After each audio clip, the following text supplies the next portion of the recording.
Okay, let's bring up the page. We're holding the Gemorah page Kuf Amud Beis. Done. Bring up.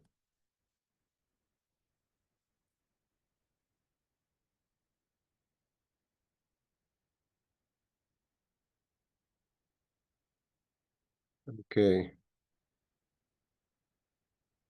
Hey, Barbara. We're holding page 100 on the second side. Not sure why it's black.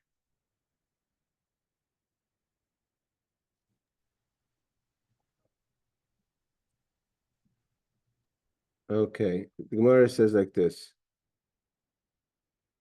Okay.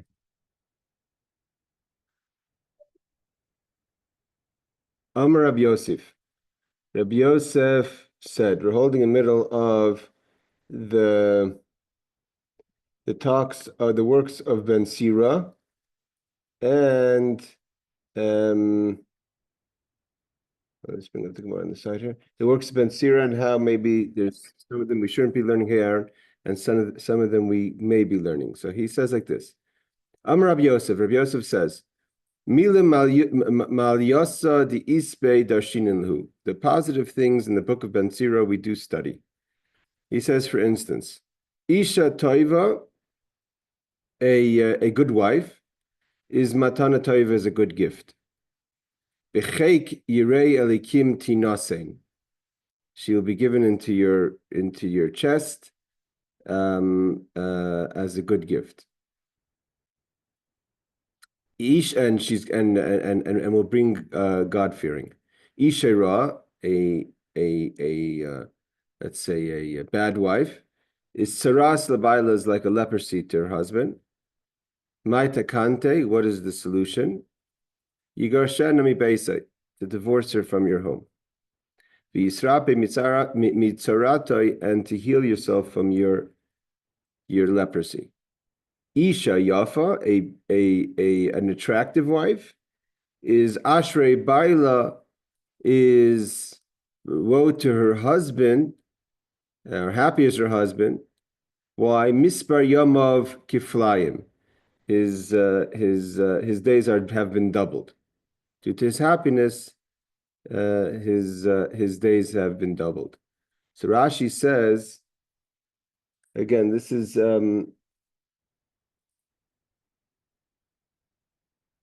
so it gives an example of the reason why compared to leprosy is like we find by Gehazi, who was the attendant of Elisha.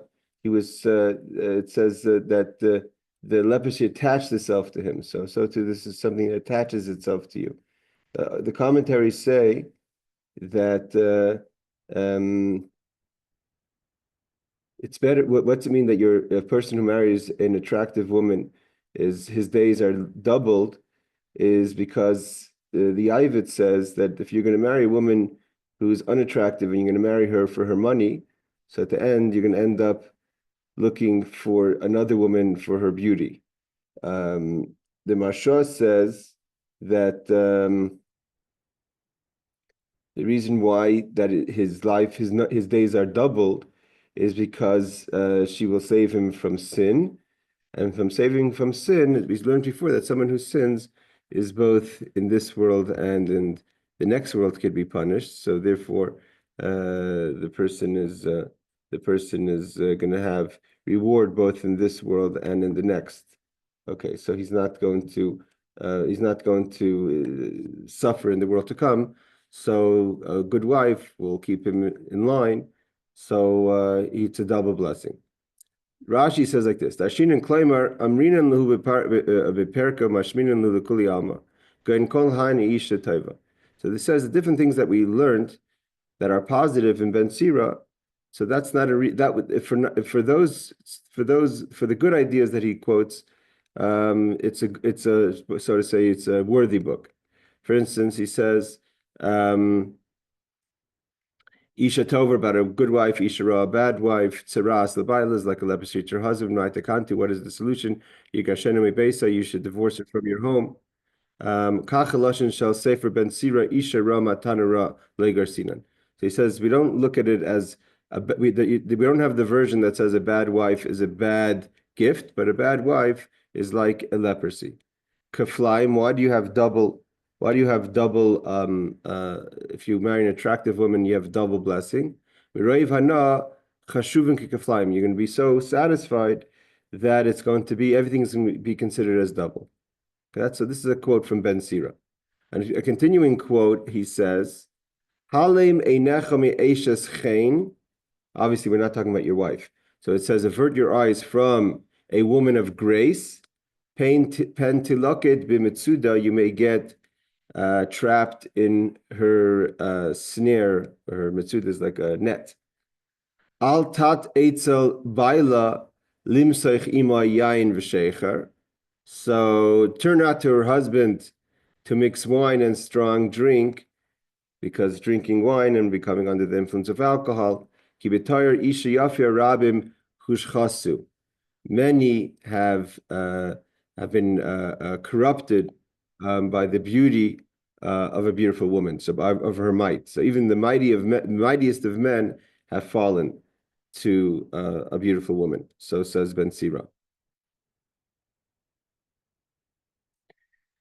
Va'atsumim kol harugeha, and many are her fatalities of the beautiful woman. So Ben Sira says to be careful. Okay, we're obviously talking about in a situation that's not your wife, so it's the trap is there in case, or if the trap is there for you or it was placed for you, what have you. He says to be careful. Then he continues, Rabim hayu petzia roichel hamargilim lidvar avera kinitis hamaver gechelis. This is an interesting Gemorah, or interesting thing that Ben Sira says. I just want to say that when Ezra the scribe was like, in his generation, was like the Moses, meaning to say he brought the Jewish people back, or like Joshua, he brought the Jewish people back after the Hishuk. He brought the Jewish, we're on page Kuf Amud Beis.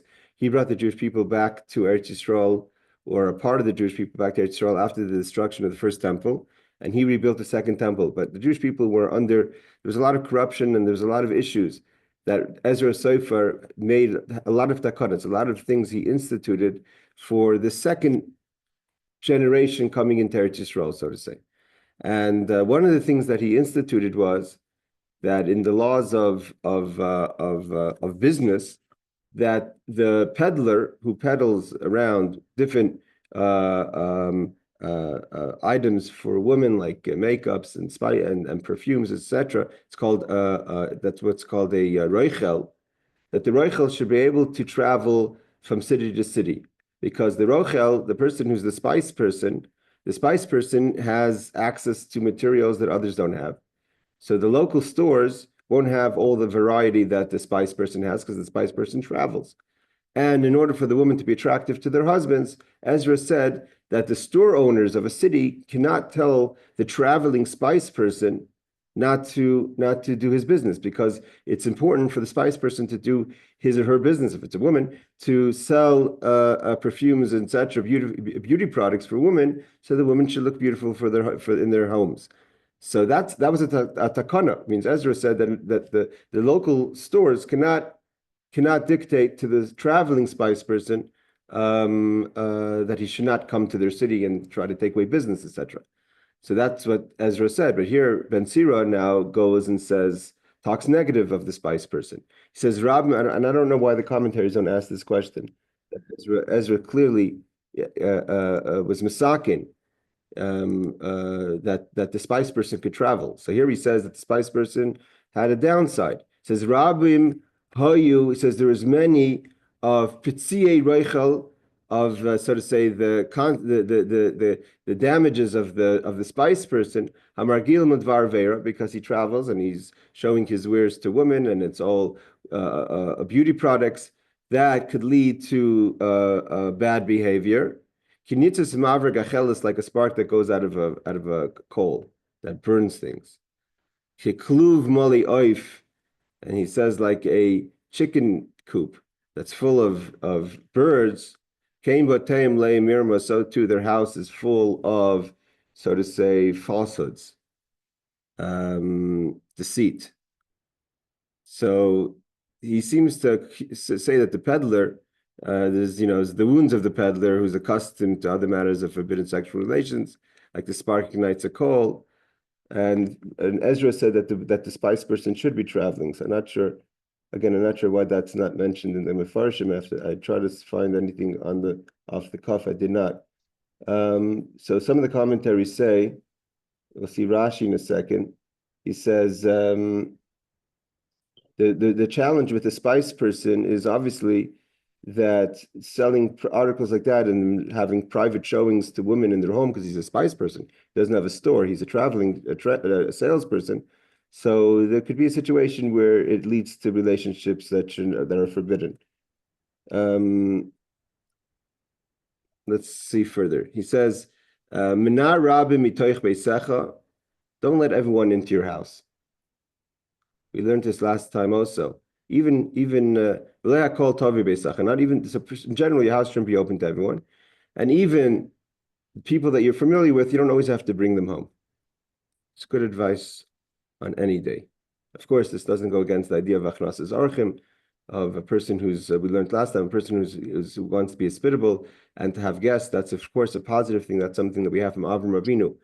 But in a way that's maybe just have an open home in a way that's not for a positive idea of hosting guests for Achnas Orchim, but just kind of you're the party house kind of attitude. That's not always positive. Then he continues, this old Ben Sira. Many people should be those who are friendly with you, seek your peace.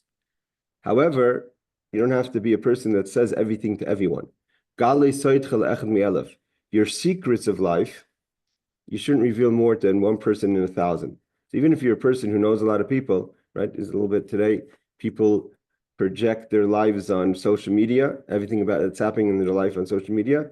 Well, Ben Sira felt that wasn't maybe the way, and he said that even if you have a lot of people that are interested in your shalom, in the peace of your life, so to say, you have a lot of followers. But it doesn't mean you have to share every secret you have. Share your secret with 1 of 1,000. He says, so he says, let those who greet you reveal your secret to 1 in 1,000. From those who lie within your bosom, guard the openings of your mouth. Which means, he says, there he's referring to Rashi, says, even sometimes with your spouse, you don't have to say everything. Again, this is what Ben Sira is teaching. Don't be pained about what's going to happen tomorrow. If you're scared of something that's going to happen tomorrow, why? Teitzar means you have anxiety for something that's going to happen maybe tomorrow. Who knows what's going to be today? You don't know. Maybe tomorrow is never going to come, right? So why would you have anxiety for something that may never come to happen? Maybe tomorrow won't be. It's an interesting expression. You may be pained or full of anxiety about a world that's not yours. You're no longer here. Okay, let's learn the Rashis. Rashi says like this. Altat Esel, Altat, going back in the beginning, about the Rochel, the person who's, what was the first person? Yes, about person who's trying to find attention of an attractive woman that's not his wife. Altat Etzel Baila, don't kind of be familiar with her husband. Limser Ima Yain Reshecher, to be drinking, that could lead to undesirable relationships. Rabim Hayu Petzi Roichel, many are the wounds of the spice man, the spice person. Kam v'kam makis makabel roichel hamachse be'ir. So v'noises tachshiti nashim v'askui mayim shapam shemaitze ba'ali ima misyachet ishta yomakeu patzau. So Rashi doesn't say exactly what the issue is. Rashi says that what's the problem with the spice person? The spice person is traveling, even if the spice person's intentions are good and his behavior is in line, and he's not doing anything out of inappropriate, but just being a person that travels from home to home to sell beauty items, you may enrage the husband if he comes home and he sees you with her. He may misreads the situation. It could lead to being, it says a lot of wounds, right? Getting beat up, so to say.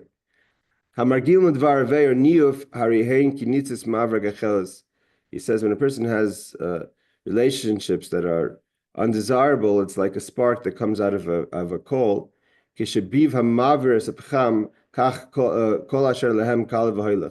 So everything they have gets burnt out by the spark of the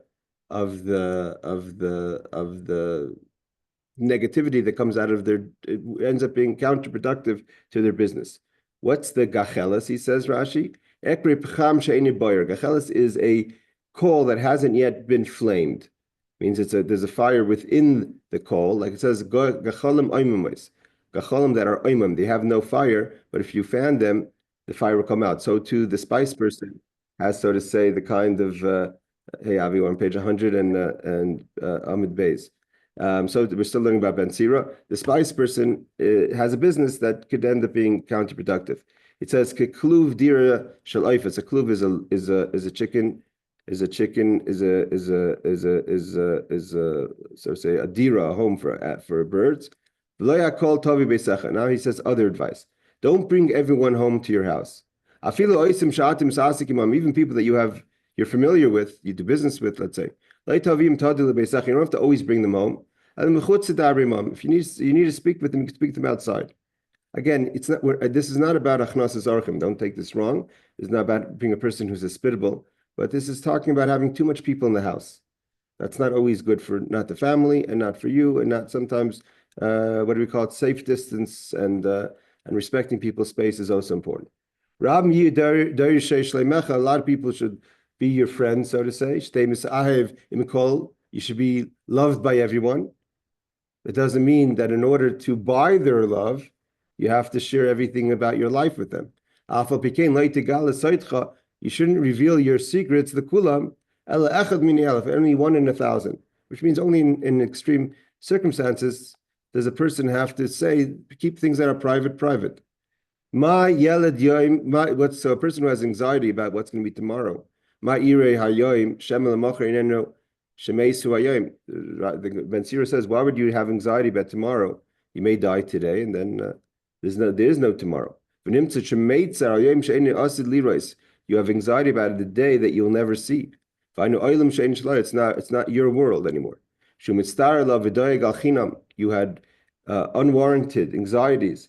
That you shouldn't have difficulties tomorrow, but tomorrow may not happen. Okay, so from here we see that what Ben Sira is kind of talking about in all these things is that, and Rabbi Yossi says these are positive things that we could learn from Ben Sira. It means the Gemorah, the Ben Sira, we learned last week that the Chachamim said that someone who studies the book of Ben Sira is a person who does not have a portion of the world to come. So seemingly Ben Sira is a negative book, according to some opinions. But there are some positive things that one could take from the advice of Ben Sira. Again, Ben Sira lived in the time of the beginning of the Second Temple. He was a colleague of Shimon the Righteous, the high priest in the time of Alexander the Great. All right. There's a lot of other mefarshim that explain some of the advice of Ben Sira, but I think it's pretty straightforward. So what's Rabbi Steinzalt says, what does it mean? Rabim hayu p'tziyei reichel. Many are the wounds of the peddler.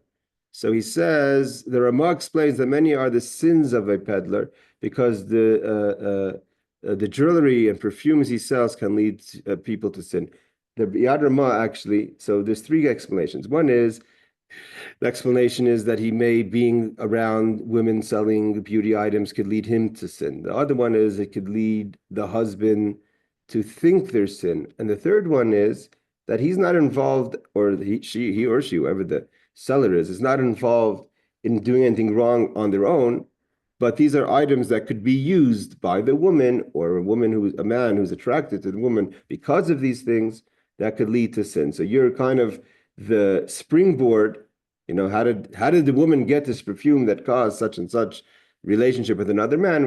This is the seller. So even though seemingly it has nothing to do with the peddler, but he's selling things that could lead to sin. It's like the story we learned with David HaMelech that was punished because Doeg and Shaul killed the city of Nov, even though David didn't do anything. But he was part of the story. Being part of the story could also gives you some sort of level of responsibility on a higher level. Okay. So we continue with Ben Sira. Ben Sira says like this. Shlomo Melech said, Kol Yimei Ani Royim. The days of a person who's poor are terrible, right? It's hard to be a poor person. So Ben Sira adds to that afleilos. It's not just the days that are bad, meaning from King Shlomo, you could say that you could learn, obviously, without Ben Sira, you would learn to say all the days are 24 hours. Just the days, the life of a poor person is difficult. But Ben Sira said that even if you want to learn days to mean days, as in days, not nights, where the poor person kind of settles down at night and has some sort of peace of mind, Ben Sira says, no, not only the nights are also difficult. Why? So he says like this is an idea. B'shefel gagin gagoy, the poor person's roof is the lowest, shefel is low, it's from the lowest of the roofs, meaning that, like Rashi is going to say, everything falls on your roof, so it gets damaged because you're the low point. And the highest point of the mountain is your vineyard. So you can't afford a good location to buy your vineyard. So you have a vineyard at least, but you can't afford to buy it in a good location. Therefore, whenever it rains, everything falls down because you're the top of the mountain. Like it says, Mimtar gagim legagay, all the rain goes down on your roof, because if it rains, all the rain, you're the bottom point. And all the dust of all the dirt, so to say, of your vineyard goes down to the other vineyards because you're the top point. So if it rains, you don't have a good, it's not a good location to have your vineyard. So at night, when it rains, your bed, your home isn't secure, and when it rains at night, your vineyard is not secure. So there's anxiety. It's never easy to be poor. That's Ben Sira adds to that. So Rashi says, "Kol yimei ani roim v'toiv leiv." The pasuk is like this. Okay, you have to get the full pasuk. The pasuk says, let's see if Rabbi Steinsaltz quote the full pasuk. The pasuk says, "Kol yimei ani roim v'toiv leiv mishtatamid." That's the pasuk in Mishlei. Someone who's a tov leiv is always happy. So what's the day? What's it mean? B'shval gagim gaga. What's Ben Sira add? She'anihu, because the person is poor. He can't lift up his roof higher, so he's the lowest roof in the city. All the rain from the roofs drip down on his roof. Therefore, the rain sits on his roof and he gets wet or his roof gets damaged. That causes the poor person not to have peace even at night. What does it mean that his vineyard or his vine is on the highest point of the mountain? He says, he can't afford to buy a lower vineyard because it's too expensive. Which is too much money. He buys it on top of the mountains for cheaper. And therefore, V'kol offers Shumaitzi Lezevel L'dayer Moilech Haruach Min Ahar L'Shar Kram Shabika V'Nimtzani Nifsad.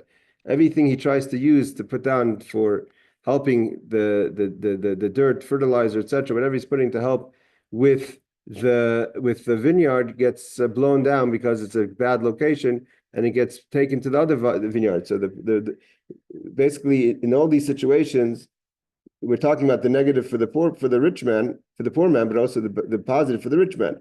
His roof never has to hold water because it could always fall down on the lower person's roof, and his vineyard gets extra, fertilizer, etc., from the things that blow down from the poor man's vineyard. So this kind of, it goes two ways. The Yad Ramah says that's not, just to add to this. Yad Ramah gives an example that it's not talking about actual roofs or vineyards. He says it's talking about a person who, when they lie at night, if you don't have the cushioning of pillows, etc., so your head, which is like the roof, so everything drains down to your head because your body is not lying in a properly, and therefore it affects both your head and your stomach. Is like the vineyard, the food doesn't digest properly. But anyway, you look at the Yad Ramah puts it more to the person themselves. Ben Sira adds that the poor person suffers both at day and night, but Shlomo Melech seemed to understand from Shlomo Melech that Shlomo Melech is talking about only at the daytime. Okay. Now we're going to continue with a little bit with Ben Sira, and then we're going to go into fascinating Gemorah, hopefully, going forward. So he says like this: Siman, there's a sign about the next few statements, which is Zeira Rava, Mishar Shia, Chanina Toivia, Chanina is going to talk about a woman that's Tovia. Yani is going to talk about Yafa, something that's nice. Yochanan is going to talk about someone who's compassionate. And Yeshua is going to talk about someone who is intolerant. Okay, let's see what it means. Amar Rab Zera. Rab Zera says like this. Amar Rav in the name of Rav. My dechsiv, what does it mean, kol yimei ani roim? What does King Solomon say in Mishlei, that all the days of the poor person are bad? Elubal, so it's not referring to just a regular poor person. It's talking about what's the poverty that we're talking about. So he says, Elu, this is referring to Bali Talmud, the one who studies Talmud. And the continuation of the verses, Lev, and a good heart, Mishnah Talmud is always joyful. Elu Bali Mishnah. This is talking about the person who studies the Mishnah. We're going to see why. Why Bali Talmud is bad according to Reb Zera. The Talmud has so many questions that he just the student who studies the Talmud feels like he doesn't or she doesn't have a grasp on the subject. So that's like a poor person. Where the Mishnah is easier to study, you learn the law, like he says. And therefore, you're Tevlev Mishnah Talmud. If you learn a Mishnah, everyone knows that when you learn Mishnais, it's very satisfying. If you have today, especially the good publications, you can learn a Mishnah, you can learn a parak, and you feel like you grasp the subject. Where the Talmud is so broad with so many questions, and you feel like you don't walk away with a handle on the situation. However, Rava says the opposite. Ibcha the Hainu the Amar Rav Misharshia. He says in the name of Rav Sharshia, Mishmei the Rav, in the name of Rava. My dechsiv. What does it mean? Masi avonim ye'otzev behem. The one who queries stones shall be saddened by them. Elu Bali Mishnah. This is the person who studies the Mishnah. And uboikeya eitzim yisachen behem. A person who chops wood will be warmed by the fire of the wood. The Bali Talmud. Why? So he says the opposite, because the Mishnah doesn't have enough information. It says halachically, you can't look at the Mishnah and paskin. You can't give the ruling on the halacha from the Mishnah. The Mishnah is too basic. So that's why you're saddened by the stones, because you have the Mishnah, but you don't have enough of the information. From the Talmud, at least you can walk out with information. So Rava says the opposite. The Bali Talmud, and then why are the students of the Talmud happy? Tovlev Mishnah Talmud is miyigia sheyadu lahiris isur heter. Means what's the difference between Rav and Reb Zera? Is how you approach knowledge, information, right? Reb Zera talks about the study of it. Reb Zera says it's easier to study Mishnah than it is to study Talmud. Because Mishnah, you have the Mishnah is in front of you. That's what you have. The Talmud has so much, because it opens it up to so many questions. Therefore, it's tiring. It's saddening, so to say, to study the Talmud because of all the information. Rava says the opposite. The bottom line is what do you walk away with? It's not the experience of the study itself, but the knowledge you walk away with. The fact is that when you walk away from the Talmud, you'll have the information to know what's right and wrong, what you should be doing. And from the Mishnah, you're not going to have that information. So therefore, you have to go with the knowledge you walk away with and the experience of studying it. So Rava Amar Ibchis is the opposite. The Bali Talmud, then the student of the Talmud takes joy. Miyagia, yes, you have to toil. Shiyadu lahiris, but you know how to give the judgment. Isur heter, what's permissible, what's not. Ava Bali Mishnah shoyna ve'eni yedei mahu. Omer the ein moyin halachim teich Mishnah. The law is you can't paskin from a Mishnah. So therefore, Yisachin. You get warmed from the Talmud, but you can't get warmed from the Mishnah. Okay, the question again, they're not arguing about if the Mishnah is difficult to study or not, or if the Gemorah is difficult to study or not. They're arguing about how do you approach a subject that's being studied. Is it the experience of studying it or the knowledge that you get from it? Okay. So he says like this. Again, this commentaries they give a little more spice to this, but the basic idea is clear. Rabbi Chanina says, "Call you may ani rayim." What does it mean that all the days of the poor person are bad? Zeh mi sheish leisha ra. It's not talking about so much the Talmud. It also means a person who has a bad marriage. V'tovlev mishnah tamid. What does it mean? The person who's always happy is a tovlev, a good heart. Is zeh sheish leisha tova is a person who has a good marriage.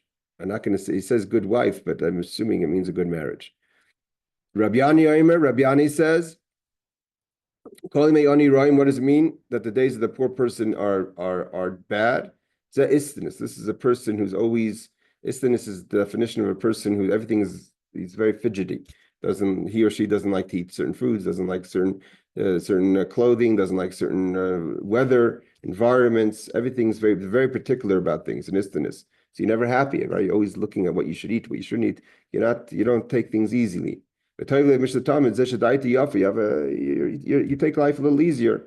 Your life is easier if you don't get so particular about things. That's pretty sound advice. Rabbi Yochanan says, what does it mean that all the days of the poor person are bad? Zeh Rachmani, meaning he takes it from another perspective. The compassionate person, because you have compassion, so there's a lot of things out there in the world that are happening that are not good experiences. So you see the people you have compassion for all the pain in the world. So your days are bad. You're pained by the pain of the world. What's Toiv Lev Mishtatamid? That's usually the pasuk is Toiv Lev Mishtatamid is a positive thing. That Ramah finishes off Toiv Lev Mishtatamid, right? But he says Zach Zari. That's the cruel person. A cruel person is never by being cruel doesn't care about anyone else. So therefore he or she's always happy. Reb Shua ben Levi Reb Shua ben son of Levi says, finally we have a page that finishes properly. That Kol Yimei Ani Royim, what does it mean that all the days of the poor person are bad? So just before we continue that, we have to go to the next page. So the word istinus is a Greek word meaning weak or sickly. The sages employ the term to mean delicate or pampered, right? So delicate or pampered. Also, istinus today is used also. Pampered is also a person who's very particular. Okay, so what Reb Shua ben Levi says, what does it mean? A poor person's days are always bad. We're now turn to page 101 on the first side. It says that's Shadaite Ktsara, someone who has who's intolerant or sees things small. The question is, why are you intolerant? What makes a person tolerant? Is it nerves or is it the ability to handle information, right? Someone has a broad mind. Traditionally, when we say daita ktsara, merubim tzarchi amcha, we say in slichas, merubim tzarchi amcha the v'daitim ktsara, right? That's part of the slichas and part of the tefillah and Rosh Hashanah and Kippur. That we have a lot of needs because our mind is small. It means when you have a small mind, you magnify your needs. Everything seems like it's out of control. So, but if you had a broad mind, you could handle a situation. So, therefore, you may ani. What does it mean? A poor person's days are bad. If everything you look at small, so then everything's magnified. But if you have a daiti rachava, broad mind, so you take things easily, or you relax, things bounce off you a bit more. Reb Shua ben Levi added to that. So they said, what do you mean all the days of the poor person are bad? There are times that for the poor person that there's a break. All means all, right? So Ve'ika, Shabbos is V'yam Tovim. There's holidays, there's Shabbos and Yom Tov, and the poor person have things a little easier. So like Shmuel says, Shinoi Vesas Tchil L'Chayim Ma'im. This is an interesting idea, and there's different opinions to what that means. What Reb Shua ben Levi, what are the issues of Shabbos?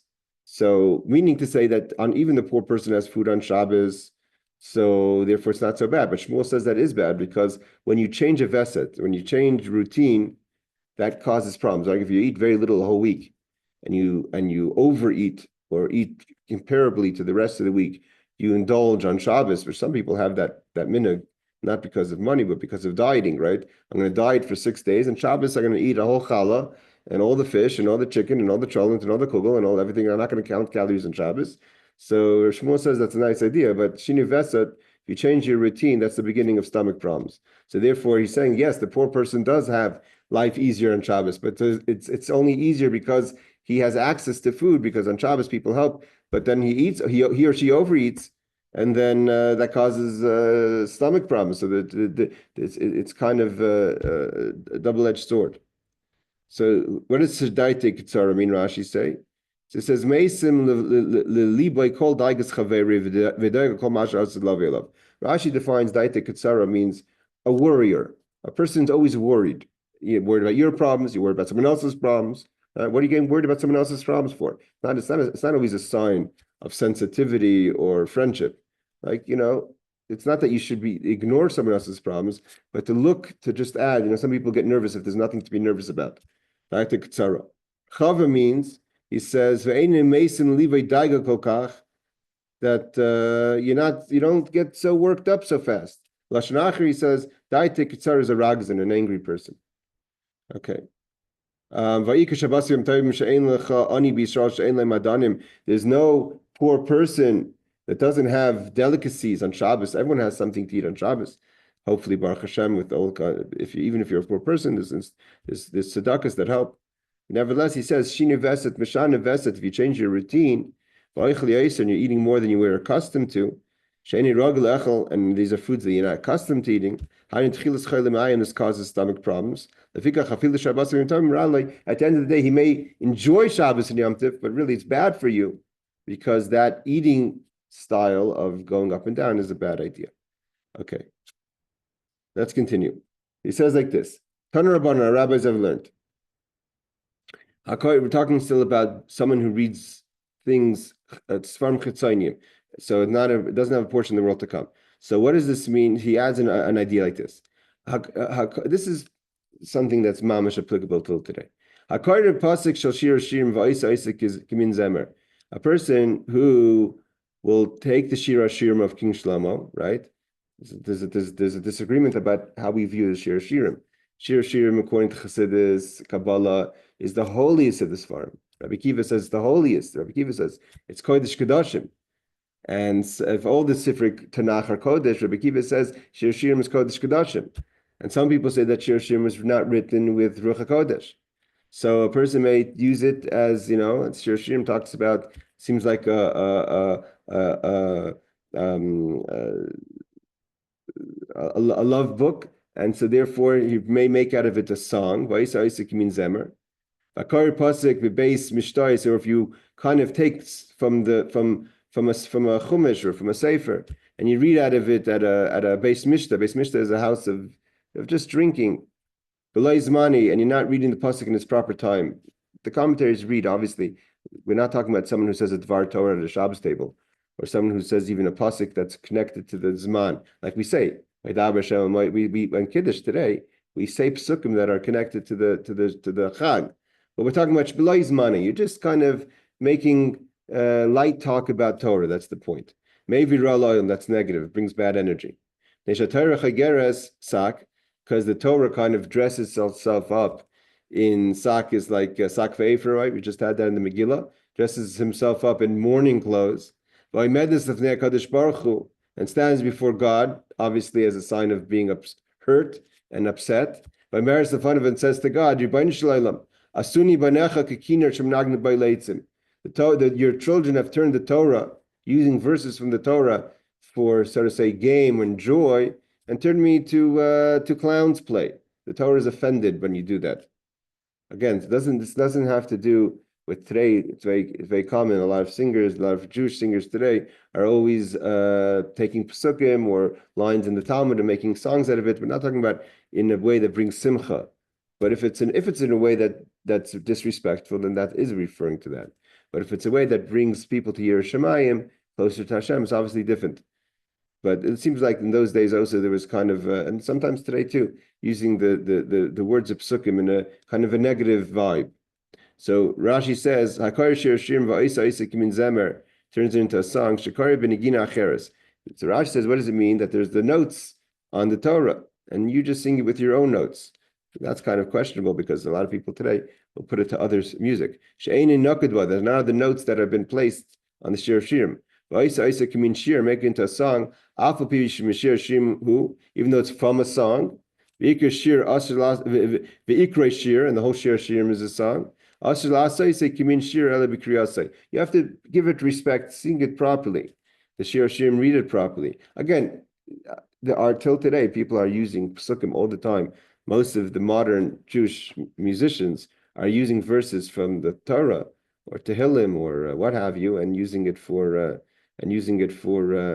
music. So not sure how that goes in line with this Gemorah, but we can assume it's a difference if it's the bottom line is if it's building towards Yiras Shamayim or not, or if it's just as a wildkeit, wildness. What does it mean to read from the Chumash, so to say, or from the Sefer at a feast? Kind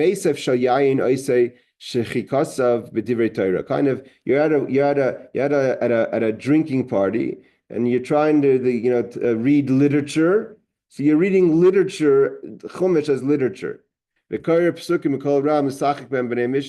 make maybe using verses as a way of being clever, as people may do in these settings. If you say properly, al mishta, you're going through Yom Tov, v'noit l'kois, b'yadiv, v'omer love divrei agada, like we have today, we say the Kiddush.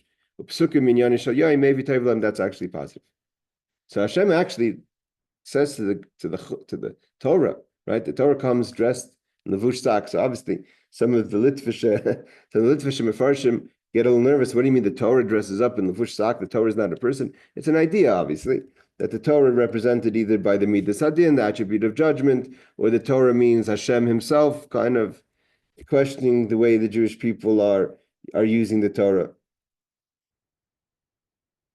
I just want to say, actually, we did bring the question about what people are doing today with the music. So the Yad Ramah writes, the Yad Ramah writes that the only problem with doing all this, using Shir Shirim or verses, if you're doing it as a joke, as a way of mocking. But if you're looking to praise Hashem with the songs, which is what today most musicians do, and the Yad Ramah says, Shaper Dami, it's good. It needs further analyzation. The Magen Avram, he says, if we look at the Magen Avram, that the Magen Avram paskins that if you're singing, Magen Avram is a poisik on the Shulchan Aruch. He's a halachic authority that we use till today. So the Magen Avram is one of the bases of halachic authorities on the Shulchan Aruch. He says that if it's done, shemashma, that from midvar, if it's from the Yad Ramah, we could say that if it's being sung as a way to praise Hashem, then it's permissible. Not that it's not forbidden, but permissible. There's a difference between pater and mutter, right? So it's permissible. Maybe that's the basis of what people use today. Okay, Amr La, so the Torah, Hashem responds to the Torah and says, Biti, my daughter, meaning referring to the Torah as his daughter. You have issues that when they're eating, they're quoting verses of Torah. What do you want them to do? To talk politics? If they are people that could properly learn the Chumash, they should properly study the Torah while they're eating. Say it Dvar Torah, not just quote verses. If there's people who could study the Mishnah, they should study the Mishnah, the laws. Mishnah is halachas, the agadas of Torah. If the Talmudic scholars and they could give over a pilpul, Pesach, then they should properly give over a vort of Pesach on Pesach, Birchas Atzeres, a vort, an idea on Shavuos, on Chag, on Sukkos. Now he continues. Hey, Reb Shimon ben Elazar testified. Mishum Reb Shimon bar Chananya, in the name of Reb Shimon ben Chananya, Kol Akari Pasuk B'Zmano, when a person reads a verse in its proper time, which is maybe the reason why our minig is that we say Elamai Hashem Adam, or we say other verses that are connected to the Yom Tovim around the Yom Tov of Kiddush, is maybe Tov Elam. It brings good to the world. Shneimar v'davar bi'itoi. If you do something in its proper time, Ma Tov is good. Okay. So I just want to be, though we have 15 minutes, and I'm going to take advantage of it. And let's go into the next subject, which is the subject of people who whisper on a makkah, again, we're going back to the Mishnah of people who don't have a portion of the world to come. So it says among the people that the Mishnah teaches us is those who whisper on a wound, like kind of hocus pocus, say something, try to say a verse. Now, we have the Rambam, it's not simple. The Rambam is very strict about this. And the Rambam looks at it as foolishness. And the Rambam only gives a special heter to say Tehillim. Jewish people have a seemingly thousands of year tradition that when we're in a tzara, we're in a bad situation, we say Tehillim, right? That's Ubidavin, we say Tehillim. So the Rambam has to give a special heter To say Tilm, that's not considered a Leicha Shal Maka. Leicha Shal Maka doesn't just mean that you got a splinter or you just burnt your hand and you start whispering on your hand. The Maka could be also an idea that happens in your life. So Amr Rabbi Yochanan says, part of it is that they would spit. They would spit on the wound, and then they would say a pasuk, kind of like a superstition. This is all superstitions. The problem, the reason why you don't have a portion of the world to come is because you just spit and you can't mention God's name, a verse. Halachish means they would say a pasuk, God's name when you spit. That's disrespectful.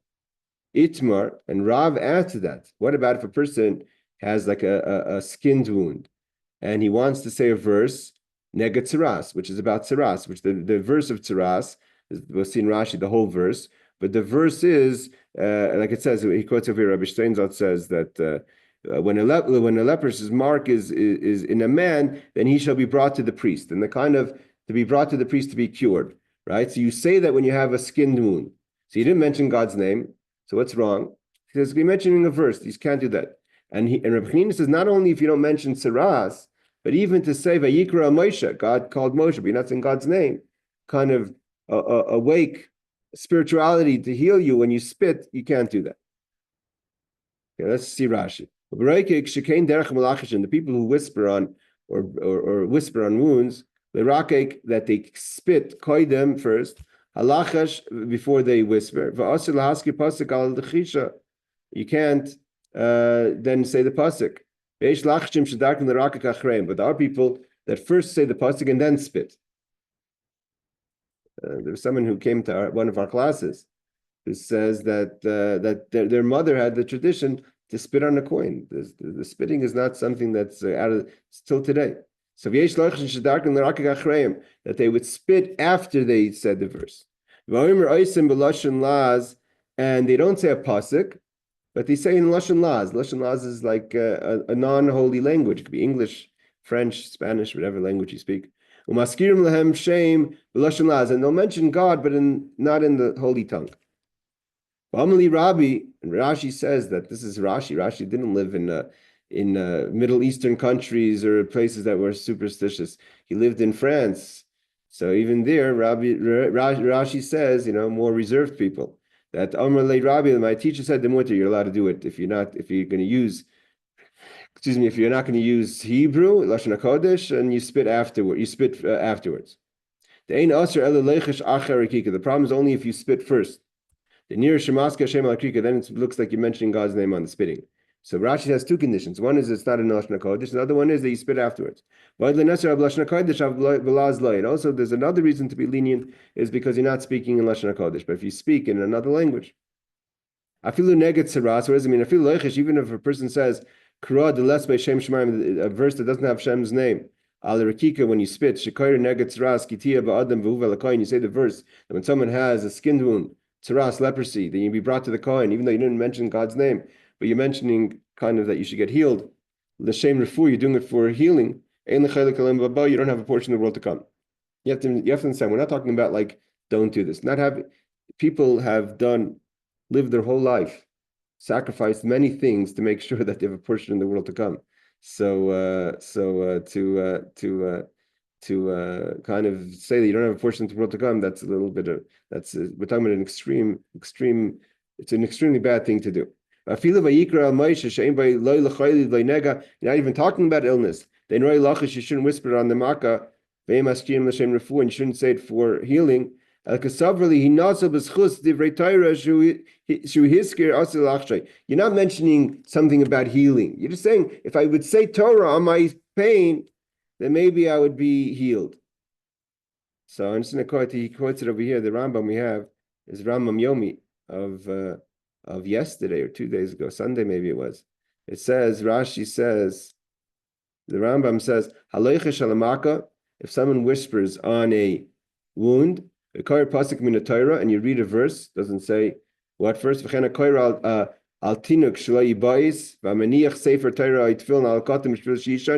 do all kind of superstitious things. You help a child that shouldn't become scared. People do that, right? Put a chumash under your pillow and you'll sleep better. There's a lot of these things. If someone puts a sefer Torah tefillin on a child so he should sleep, Rambam says this is a person who's considered trying to people cast spells, etc. Your person doesn't believe in Torah.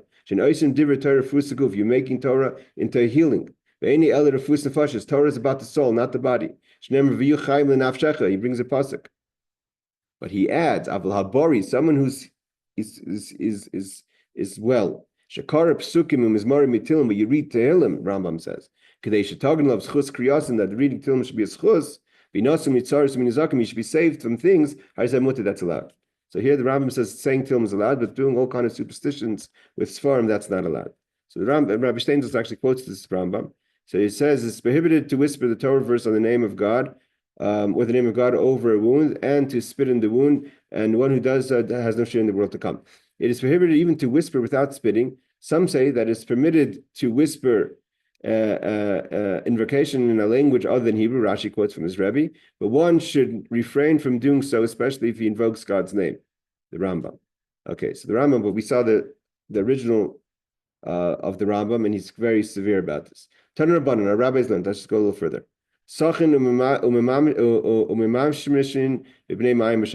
who has, wants to kind of, this is touching on the prohibition of healing on Shabbos. So you're allowed to rub and smear oil on your stomach on Shabbos, and you're allowed to whisper to snakes and scorpions on Shabbos. Let's see everything. Mavirin kli al gaba eye Shabbos. You could put, let's say, a cold metal on your eye if it's swollen on Shabbos. Only has to be a permissible vessel. If it's prohibited to touch it on Shabbos, if you have things that are muksa. If it's not allowed, then you're not allowed to put that on your eye, even though you're using it for something permissible, but it's been muksa before Shabbos. You're not allowed to ask questions to demons on Shabbos. We'll see what that means. It's better don't do it even in the week. Forget Shabbos. Okay, what does the mean? If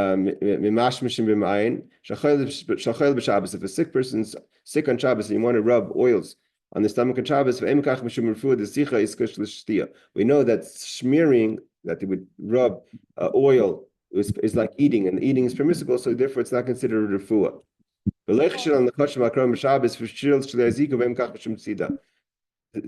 I'm going to show you the Rambam in a second. From Rashi in the Gemorah itself, it seems that what he's talking about is that you would whisper to the snakes and the scorpions, and the concern is that maybe that's going to cause you to kind of hunt it, to trap them. See, you're not allowed to trap on Shabbos or hunt on Shabbos. The Rambam says that here we're talking about another case.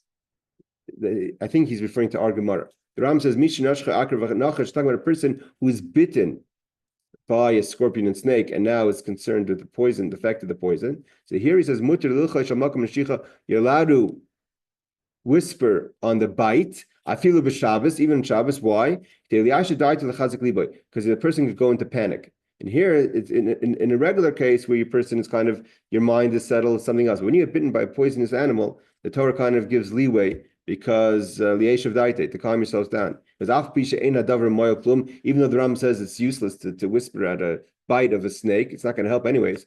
Because the person's panicking and it's dangerous because of the poison, you shouldn't lose your mind, so to say. So I'm assuming that the Rambam is referring to our Gemorah, even though from Rashi it's mashma that we're not talking about biting whispering on the wound, but whispering that the snake should not bite you. Okay, what does it mean, kliha ayin? If you want to put something on your eye, if you have a cold metal vessel, they put it on the eye to calm down the swelling. What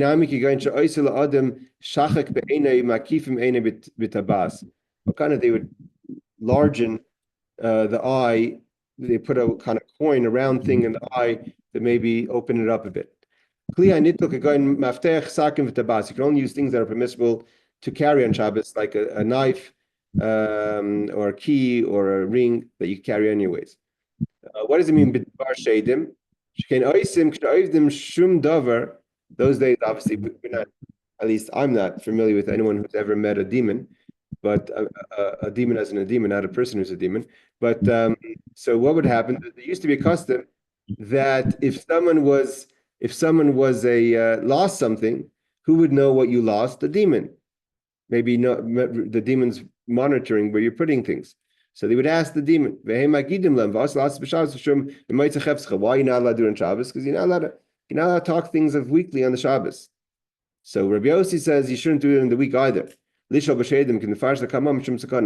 because it's prohibited, but it's dangerous. And because it's dangerous, therefore it's prohibited. So let's see what Rashi says. Reb Steinzelt says, it is permitted to whisper incantations over snakes and scorpions on the Shabbos so that they will not harm him. He learns like Rashi. Yes, Barbara. I just have a question. What would be the difference between this and a rabbi who creates a golem?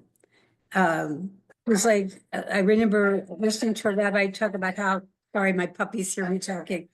A rabbi would create like a golem to protect the community.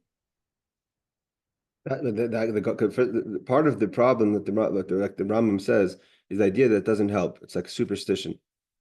These are superstitions. The issue over here is the superstition. The golem was actually a created being that would help the Jewish people. I mean, it actually, if we're talking about, let's say, the morals golem, he went out there and he took care of anti-Semitism. So it wasn't like, even though maybe you could call him a shade, a demon, but it wasn't really a demon. The demons don't have bodies. The golem had a body. He was a mute, but he had a body. And he created something to protect the Jewish people. Here we're talking about mainly superstitions. The idea of the demons is it's not a superstition issue. If the problem is that Shabbos you're not allowed to do it, so it's Shabbos issue. And if it's the Rabbi Yossi, is because you're going to see in a second the Gemorah is going to say that the demons, don't like to be bothered, and when you annoy them, they could harm you. Again, I'm not sure who would look for anything from a demon, but that's the way it is. So he says like this. And it does not cause one to become liable for hunting, because maybe you would hunt it by whispering, maybe it would go away, which is a primary category or of prohibited labor on Shabbos. It is permitted for one bitten by snake. He quotes the Rambam now. It's permitted for one bitten by snake or scorpion to whisper incantations over the one on Shabbos, since the bite potentially life-threatening because of the poison. It's permitted to do so to settle one's mind. He quotes the Rambam. Mavir and Kli Agabe Ayin, he says, you could put a cold.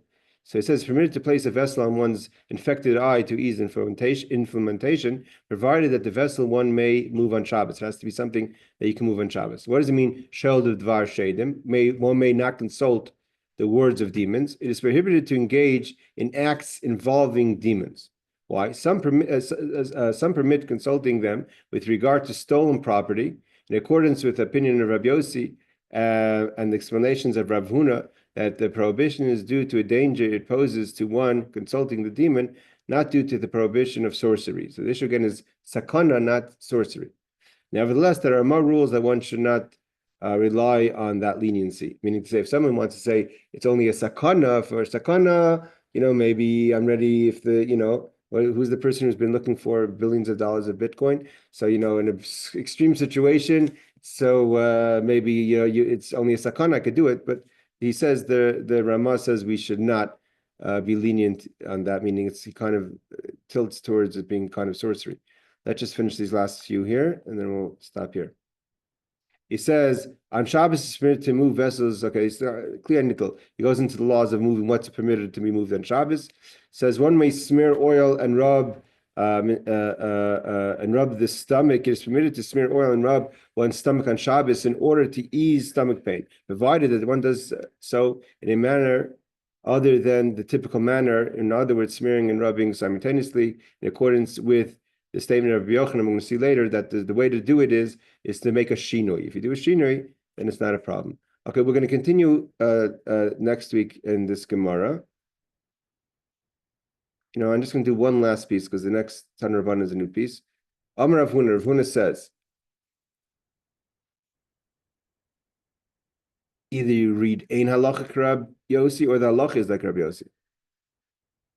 Seemingly he puts the Ein, means the it is or is not, it's questionable. Rabbi Yossi means Rabbi Yossi says you shouldn't consult in demons even in the weekday. Al mishum sakana. He doesn't say it's prohibited because of sorcery, but because of danger. He had Rav Yitzchak bar Yosef, because there was a story of Rav Yitzchak bar Yosef who consulted with a demon, and the Ivla ba'arza, he was swallowed into a cedar tree. Ve'is avid le nisan, he had a miracle pakale arzer patle, that he was spit out of the cedar tree. So the cedar tree. So there's two ways people learn this Gemorah. One learned that the demon put him into a cedar tree, and the other ones learned that Hashem had the cedar tree save him, swallowed him up before the demon could hurt him, and after the demon left or whatever, he was spit out. So there's a miracle. So that's obviously, we see that's dangerous to consult with demons. Here Rashi says, he would speak to demons. The shade tried to hurt him, this demon tried to hurt him, and he was swallowed up. We're going to learn later, I think it's in our Gemorah here, that Menashe also wanted to kill his grandfather Yeshaya Navi, and the cedar tree swallowed him up. Rashi explains that since the demon sought to harm him, a miracle was performed for him in which he was swallowed into the tree for his protection, and the tree later expelled him when he was safe. The Ramah adds that although he could have evaded the demon in another manner, the Holy One, blessed be He, preferred to deliver him in this manner so that he would witness a great miracle. Okay. Thank you all for joining. Interesting Gemorah, obviously, as all this Gemorah is. And Laila Tov, take care. Thank you, Rabbi.